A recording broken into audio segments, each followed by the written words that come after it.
বাংলাদেশের most viral topic এখন এই দুইজন, ঠিক সেম স্প্যানিশ ফুটবলে viral topic Real Madrid and referee. So most recently রিয়ালের 3টি ম্যাচে টানা কন্ট্রোভার্সিয়াল ডিসিশন ছিল, এবং লাস্ট আমরা দেখেছি রিয়াল ভালকানের সাথে বার্সেলোনা খুব কন্ট্রোভার্সিয়াল ডিসিশন দেওয়া হয়েছে। এন্ড আজকের ভিডিওতে এই টপিক নিয়ে অবশ্যই কথা বলবো, এবং অবশ্যই কথা বলবো হচ্ছে ম্যানচেস্টার সিটি ভার্সেস রিয়ালের যে ম্যাচ হবে আগামীকাল, সেই ম্যাচ নিয়েও কিছু কথা বলবো। সো এবং আপনি যদি আমার পেজে নতুন হয়ে থাকেন সেক্ষেত্রে অবশ্যই ফলো করে রাখবেন, যাতে আপনি আরো ফুটবল সম্পর্কিত ভিডিও আপনি পান। সো চলুন ভিডিও শুরু করি। হয়তো কম বেশি ফুটবল দেখছেন, কেউ আগে থেকে দেখছেন অথবা কেউ পরে থেকে দেখছেন। দেখুন, সচরাচর কিন্তু আমরা অনেক কিছু রুল সম্পর্কে আমরা জানি, অথবা অনেক অনেক কিছু সম্পর্কে আমরা নাও জানতে পারি। প্রথমত বলি, আমরা যখন অনেক কিছু রুলস কিন্তু আমরা জেনে থাকি, যেটা সচরাচর কিন্তু যা দেখি, স্পেশালি অফসাইড রুলস বলেন, পেনাল্টি রুলস বলেন, অথবা আপনি ফাউল রুলস বলেন, এই ধরনের। এর বাহিরেও কিন্তু অনেক কিছু রুল এক্সিস্ট করে, এবং তা কিন্তু আমরা সচরাচর নাও জানতে পারি। সো তখন কিন্তু আমরা না জেনে অনেক কিছু বলে ফেলি, অনেক কিছু নিয়ে ক্রিটিসাইজ করে ফেলি। তো আপনি যদি লাস্ট 3 ম্যাচ রিয়ালের দেখেন, তাহলে আপনি দেখবেন রিয়াল কিন্তু অনেকগুলো চান্স ক্রিয়েট করেছে, বাট তারা ফিনিশিং করতে পারেনি। এন্ড এখানে তারা 3 ম্যাচে জয়লাভ করতে পারেনি। 2টি ম্যাচ ড্র হয়েছে এবং 1টি ম্যাচ হেরেছে এসপানিওলের এগেইনস্টে। এবং এখানে মোস্ট কন্ট্রোভার্সিয়াল আই থিঙ্ক ওই এমবাপ্পের উপর যেটা ফাউল করা হয়েছিল, তা কিন্তু রেড কার্ড শো করা হচ্ছিল, ওটা করেনি। আই ডোন্ট নো কেন করা হয়নি, ওটা গেছে। বাট জুড বেলিংহামের সাথে যেটা হয়েছে সেটা কিন্তু খুব কন্ট্রোভার্সি।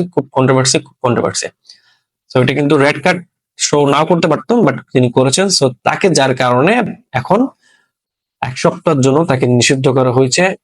মোস্ট রিসেন্টলি কিন্তু আমরা নিউজটা পেয়েছি। এন্ড লাস্ট ম্যাচে আমরা দেখেছি রায়ো ভালকানের সাথে বার্সেলোনা ম্যাচে, তাও 2টি কন্ট্রোভার্সিয়াল ডিসিশন হয়েছে। এখন আমি আপনাকে বলি, এখানে ফার্স্ট যেটি হয়েছে সেটা হচ্ছে পেনাল্টি নিয়ে। এটি কিন্তু 50-50 চান্সেস, এটি কিন্তু হতে পারে অথবা নাও হতে পারে। বাট যেটা কিন্তু অফসাইড গোল হিসেবে ডিসঅ্যালাউ করা হয়েছে, এটি কিন্তু সঠিক ডিসিশন ছিল।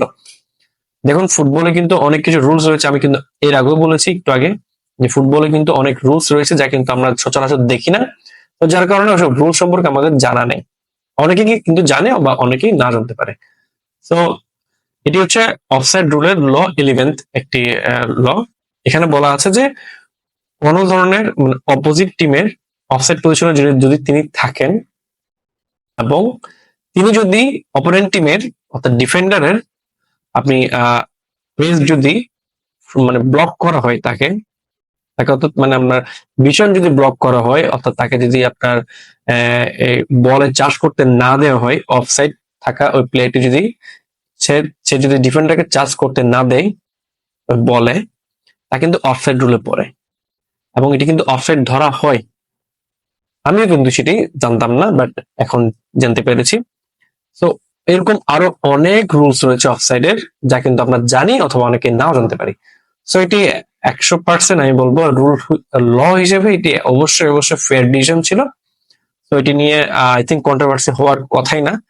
অনেকে কিন্তু এই রুলস সম্পর্কে জানে না, তো যার কারণে খুব ক্রিটিসাইজ করছেন, এবং ফেসবুকে খুব লেখালেখি হচ্ছেন, অনেক পেজে দিচ্ছেন বা অনেক করছেন, অনেক কন্টেন্ট ক্রিয়েটরও কিন্তু এটা নিয়ে কথা বলছেন। বাট আমার পার্সপেক্টিভ বলছি, এটা কিন্তু অফসাইড অবশ্যই অফসাইড। এটা কিন্তু লর মধ্যে রয়েছে 11th রোতে। তো আই থিঙ্ক এটা গুড ডিসিশন, একটু খুব ফেয়ার ডিসিশন ছিল। বাট আপনি পেনাল্টি নিয়ে অবশ্যই বলতে পারেন এটা কিন্তু 50-50 চান্স ছিল। এন্ড রায়ো ভালকানের সাথেও এরকম হয়েছে, যা কিন্তু পেনাল্টি দেয়া হয়নি। সো এখন কিন্তু এখানে বলতে পারেন যে আমি আবার পক্ষ নিচ্ছি, বা যেটা ফেয়ার সেটা কিন্তু ফেয়ার। আমি বলছি যে এখানে একটা ল হিসাবে এটা কিন্তু ফেয়ার, বাট যা কিন্তু ফাউল দেওয়া হয়নি অথবা ফাউল দিয়েছে তা কিন্তু 50-50 চান্স। তো এটি কিন্তু রেফারির উপর তাও কিন্তু কন্ট্রোভার্সি থাকছে। তো আজ রাত 2টা রিয়াল ভার্সেস ম্যানচেস্টার সিটির ম্যাচ, সেকেন্ড লেগ। ফার্স্ট লেগে যদিও রিয়াল মাদ্রিদ 3-2 গোলে জিতেছিল, বাট সেকেন্ড লেগ আজকে। এবং এই ম্যাচে যদি রিয়াল মাদ্রিদ ফার্স্ট লেগের মতো মিস করে, আই থিঙ্ক রিয়ালের জন্য এটি খুব কস্টলি হবে।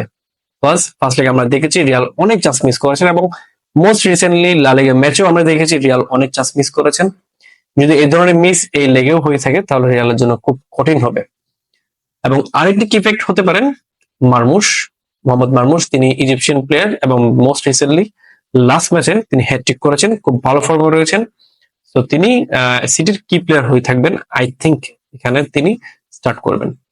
পেপ গার্দিওলা তাকে স্টার্ট করতে পারেন, এবং আর্লিং হাল্যান্ড ভার্সেস অ্যান্থনি রুডিগারের যেটি ব্যাটেল আছে আমরা কিন্তু তা কিন্তু এই লেগে দেখতে পারবো। এবং মিডিয়া আমরা দেখবো, বিশেষ করে রিয়াল মিড বলছি, ডেনিস ওভায়েস, Camavinga and Jude Bellingham and right back হিসেবে থাকবেন ফেদেরিকো ভালভার্দে, এবং ফ্রন্টের তিনজনই অবশ্যই থাকবেন এমবাপ্পে, রদ্রিগো এবং ভিনিসিয়াস জুনিয়র। আমাকে যদি এই ম্যাচ প্রেডিক্ট করতে বলে তো আমি বলবো রিয়াল এখানে 2-1 গোলে জিতবে অথবা 2-2 গোলে ড্র হবে। তো আপনার প্রেডিকশনটি আমার কমেন্টসে জানিয়ে যাবেন।